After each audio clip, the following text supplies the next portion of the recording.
வணக்கம்ங்க. இன்றைக்கி நம்ம காப்பியாஸ் வில்லேஜ் கிச்சன் சேனலில் நம்ம பார்க்க போகிறது திரிகடுக கருப்பட்டி தாங்க. நீங்கள் பார்க்குறது சாக்லேட்டெல்லாம் எதுவும் கிடையாது. இந்த திரிகடுக கருப்பட்டி ஏன் அப்படி சொல்கிறோம், இதை எதுக்காக சாப்பிடணும், முறையாக எப்படி நம்ம செய்து வச்சுக்கலான்றதை பார்க்கலாம். Hello viewers, welcome to காப்பியாஸ் village kitchen. இந்த கருப்பட்டி வேணும்னு நினச்சிங்கன்னா நீங்கள் கடைசியில் நான் கொடுக்குற வாட்ஸ்அப் எண்ணுக்கு நீங்கள் காண்டாக்ட் பண்ணலாம். வாட்ஸ்அப் மெசேஜ் மட்டும் பண்ணுங்கள், இல்லை வாட்ஸ்அப் கால் மட்டும் பண்ணுங்கள். இப்போ பாருங்கள், நான் ஒரு 1/4 கப்பு மிளகு எடுத்துக்கிறேன். இந்த 1/4 கப்பு மிளகு கூட திப்பிலி சேர்க்க போகிறேன்.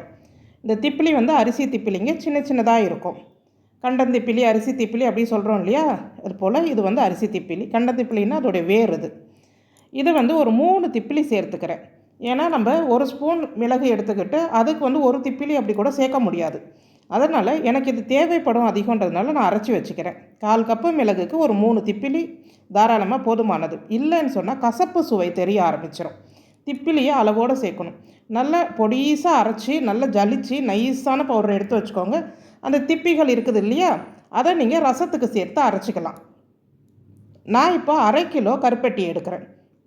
இந்த 1/2 கிலோ கருப்பட்டிக்கு என்னென்ன அளவு சேர்க்கணும் அப்படின்றத உங்களுக்கு சொல்லிடுறேன்.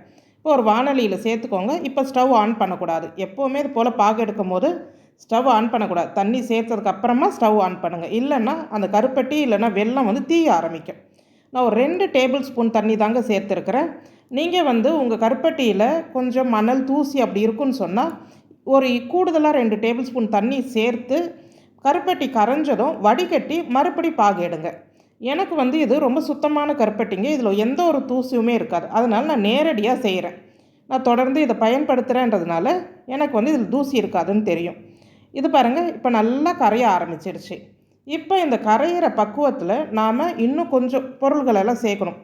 இதுக்கு ஏன் நாம் இது போல் திரிகடுக கருப்பட்டி அப்படின்னு பேர் வச்சுருக்குறோன்னு பார்த்திங்கன்னா, நமக்கு தெரியும் திரிகடுகம் அப்படின்னாலே நம்ம எதை குறிக்கிறோம், சுக்கு, மிளகு, திப்பிலி, இதை தான் நாம் திரிகடுகம் அப்படின்னு சொல்லி குறிக்கிறோம். இதில் சுக்கு, மிளகு, திப்பிலி நாம் சேர்க்க போகிறோம். மிளகு, திப்பிலி அரைச்சி எடுத்தாச்சு. சுக்கு நான் ஏற்கனவே நல்லா அரைச்சி ஜலிச்சு பொடி வச்சுருக்கிறேன். நல்ல ஒரு மையாக அரைச்ச பொடிங்க இது. திப்பி எதுவுமே இருக்காது. அதனால் நான் இதை சுக்கு பொடி தனியாக சேர்த்துக்கிறேன். 1/2 ஸ்பூன் அளவுக்கு சுக்கு பொடி சேர்த்துக்கிறேன். இது போலவே நீங்கள் தனித்தனியாக சேருங்க, அப்போ தான் அது சரியாக இருக்கும். 1/2 ஸ்பூன் அளவுக்கு மிளகு, திப்பிலி பொடி சேர்த்துக்கோங்க. நீங்கள் சுக்கு பொடி இன்னும் ஒரு 1/4 ஸ்பூன் கூடுதலாக வேணும்னா கூட சேர்த்துக்கலாம். ஆனால் 1/2 கிலோ கருப்பட்டிக்கு இந்த அளவுக்கு போதுமானது. இல்லைன்னா கொஞ்சம் கூடுதல் காரம் தெரியும், சுக்கு காரம். அதனால் நீங்கள் இந்த அளவு சேர்த்துக்கோங்க. சேர்த்து எல்லாமே நல்லா கலந்துடணும். கலந்துட்டு இது அப்படியே நிறைய அந்த நுரை பொங்கி வரும் பாருங்கள்.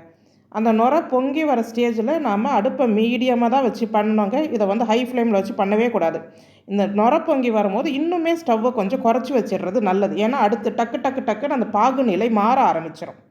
இப்போ பாருங்கள், நல்லா திக்காக ஆரம்பிச்சிருச்சு. நான் உங்களுக்கு பாகு பதம் காட்டுறேன் உங்களுக்கு. இப்போ ஒரு கம்பி பதம் அளவுக்கு வந்திருக்குது பாருங்கள். நல்லா ஒரு கம்பி பதம் வருது. இது கம்பி பதம் மட்டும் பத்தாதுங்க. இது எப்படின்னா நல்லா ஒரு பால் மாதிரி உருட்டணும். அந்த மாதிரி அளவுக்கு நாம் இதை செய்யணும். அதனால் இதை தண்ணியில் ஊற்றி பார்த்து தான் நாம் பதம் பார்க்கணும். இப்போ நான் ஒரு 1/2 ஸ்பூன் அளவுக்கு நெய் சேர்த்துக்கிறேன். நெய் சேர்த்து கொஞ்சம் செய்து, நெய் சேர்க்காமல் கொஞ்சம் செய்தேன். அது ரெண்டும் எதுக்கு பயன்படுத்தணும்னு உங்களுக்கு சொல்கிறேன். இப்போ பாருங்கள், ரொம்ப சாஃப்டாக இருக்குது. தண்ணியில் ஊற்றி பார்த்தேன். அதாவது ஒரு கம்பி பதம் வந்தப்போ கூட ரொம்ப சாஃப்டாக இருந்துச்சு.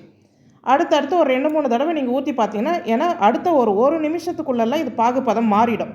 ஏன்னா கொஞ்சம் கருப்பட்டி தான் நம்ம சேர்த்துருக்குறோம். நல்லா உருண்ட ஆரம்பிச்சிருச்சு பாருங்கள். அதோடு இன்னும் ஒரு 20 செகண்ட் விட்டோன்னா அப்படியே கல் மாதிரி விழும். அந்த பக்குவத்துக்கு நாம் எடுத்து மோல்டில் ஊற்றிடணும். என்கிட்ட இந்த ஐஸ் ட்ரே, அதாவது சிலிக்கான் பாப்பிங் இருக்கிற ஐஸ் ட்ரே இருக்குது. அதனால் நான் ஊற்றிட்டேன். சின்ன சின்ன ஷேப்புக்கு நீங்கள் சாக்லேட் சிலிக்கான் மோல்டு வச்சுருந்தீங்கன்னா அதில் ஊற்றிக்கோங்க. இது போல் கிளாஸில் ஊற்றுனாலும் டக்குன்னு அந்த கிளாஸில் ஊற்றி உடனே ஊற்றணுங்க. ஏன்னா இது உடனே இறுக ஆரம்பிச்சிடும்.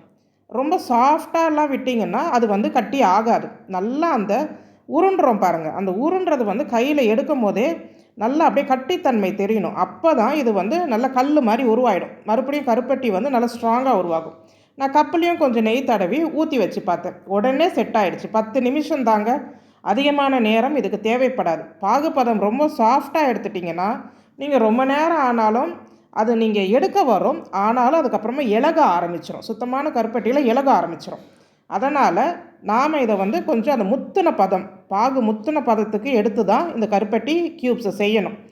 இந்த முன்னாடி எடுத்தது வந்து நெய் சேர்க்காத கருப்பட்டி க்யூபு. இது வந்து நெய் சேர்த்தது. பாருங்கள் எவ்வளோ ஷைனிங்காக தெரியுது அந்த நெய் சேர்த்ததுனால. இந்த திரிகடுக கருப்பட்டி க்யூப்ஸை நீங்கள் அப்படியே ஒரு ஏர்டைட் பாக்ஸில் போட்டு வெளியே வைக்கலாங்க. மாத கணக்கில் அப்படியே இருக்கும். ஏன் நெய் சேர்த்து சேர்க்காமல் செய்தோன்றதை நான் சொல்கிறேன். இது பாருங்கள் நெய் சேர்த்து செய்தது. இதை வந்து நம்ம இந்த விக்ஸு ஹால்ஸ் எல்லாம் சாப்பிட்றோம் பாருங்கள், ஸ்ட்ரெப்சில்ஸ், இதெல்லாம் தொண்டை வலி, இருமல் இதெல்லாம் இருக்கிறப்ப, இனி வர்றது மழைக்காலம், அது போல் சாப்பிட்றதுக்கு பதில் இதில் ஒரு க்யூப் எடுத்து நம்ம வாயில் போட்டு சப்பி சாப்பிடலாம். இந்த தொண்டை வலி, வறட்டு இருமல், சளி தன்மை, இந்த தலைவலி இது போல் இருக்கிறதுக்கெல்லாம் இது ரொம்ப ஒரு நல்ல மருந்து மாதிரியே செயல்படும். இந்த குளிர்காலம் வரக்கூடிய இந்த இருமல் தொல்லைக்கெல்லாம் இந்த நெய் சேர்க்காமல் செய்து வைக்கிறோம் பாருங்கள். இதை வந்து நம்ம இரவு நேரத்தில் இது போல் காய்ச்சல் சளியெல்லாம் பிடிக்கிற டைம் மஞ்சள் பால் குடிக்கிறோம் இல்லைங்களா, அந்த மாதிரி பாலில் ஒரு 10 கிராம் இருக்குங்க அந்த ஒரு க்யூபு. இந்த ஒரு 150 ml பாலுக்கு அதில் சுத்தமாக ஒரு பிஞ்ச் அளவுக்கு சுத்தமான மஞ்சள் தூள், வீட்லேயே அரைச்ச மஞ்சள் தூள் தாங்க பயன்படுத்தணும். இதுக்கு கடையில் வாங்குகிற மஞ்சள் தூள் இதில் போட்டு பிள்ளைகளுக்கோ பெரியவங்களுக்கோ கொடுக்கக்கூடாது. இல்லை விரலி மஞ்சள் வச்சுருந்தீங்கன்னா இடித்து கொஞ்சம் போட்டு காய்ச்சிருங்க. அது கூட ஒரு க்யூபு, ஒரு கிளாஸ் பாலுக்கு ஒரு க்யூபு போதும், தாராளமாக நல்ல சுவையாக இருக்கும், நல்லதும் கூட. இது போல் சேர்த்து சாப்பிட்றதுக்கு நெய் இல்லாத கருப்பட்டி நீங்கள் செய்து வச்சுக்கலாம். வெறுமனே வாயில் போட்டு சாப்பிட்றதுக்கு நெய் சேர்த்து செய்து வச்சுக்கிட்டிங்கன்னா அது தொண்டைக்கு வந்து இதமாக இருக்கும். அந்த இருமல், இந்த கோழை தன்மை இருக்கிற நேரங்கள்லாம் இதை வந்து ஆர்டருக்காக நான் இப்போ பேக் பண்ணி வச்சுருக்கிறேன். நம்ம காப்பியாஸ் வில்லேஜ் கிச்சன் சேனல் மூலமாக சில பொருள்கள் வந்து செய்து கொடுத்துக்கிட்டு இருக்கிறோம். அதுவும் குறிப்பாக மூலிகைகள் சார்ந்து. இந்த முடவாட்டுக்கால் சூப் மிக்ஸ் நான் அதிக அளவில் இது வரைக்கும் தயார் பண்ணலை. இந்த தடவை அதிக அளவில் கொஞ்சம் தயார் பண்ணுறேன். ஏன்னா நிறைய பேர் அந்த முடவாட்டுக்கால் சூப் மிக்ஸ் கேட்குறாங்க. அதனால் இனிமேல் தேவைப்படுறவங்க நம்ம சேனல் மூலமாக நீங்கள் வாங்கலாம். இனிமேல் தான் நான் வீடியோவும் போடுவேன். இந்த ஆவாரம்பூ சூப் மிக்ஸ், முடக்கத்தான் சூப் மிக்ஸ், முருங்கைக்கீரை சூப் மிக்ஸ், அதே போல் பிரண்டை, முடக்கத்தான், மூலிகை எண்ணெய், இந்த மூட்டு வலி நரம்பு வலி இருக்கிறவங்களுக்கு அது வந்து ஒரு நல்ல ஒரு மருந்தாக செயல்படுது வலி இருக்கிறவங்களுக்கு.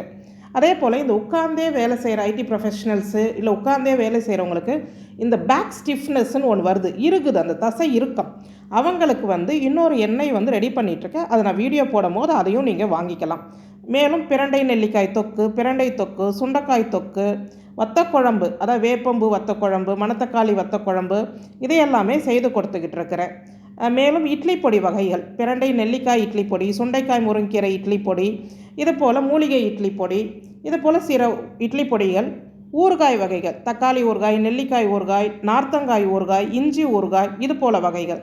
மேலும் நிறைய பேர் இப்போ ரீசெண்டாக இந்த கருவேப்பிலை கருப்பட்டி நெல்லிக்காய் சேர்த்த லட்டு, மேலும் முருங்கைக்கீரை லட்டு எப்போவுமே போல் நிறைய பேர் வாங்குகிறாங்க. குறிப்பாக பெண் பிள்ளைகளுக்காக வாங்குகிறாங்க. தேவைப்படுறவங்க, செய்ய முடியாதவங்க குறிப்பாக நீங்கள் இந்த கொடுத்துருக்கிற வாட்ஸ்அப் எண்ணை பார்த்து ஆர்டர் பண்ணலாம். இன்றைக்கி போட்ட இந்த திரிகடுக கருப்பட்டி உங்களுக்கு பிடிச்சிருந்ததுன்னா நம்ம காப்பியாஸ் வில்லேஜ் கிச்சன் சேனலுக்கு ஒரு லைக், ஷேர், கமெண்ட் பண்ணுங்கள். முடிஞ்சால் ஒரு ஹைப் பண்ணுங்கள். நன்றி.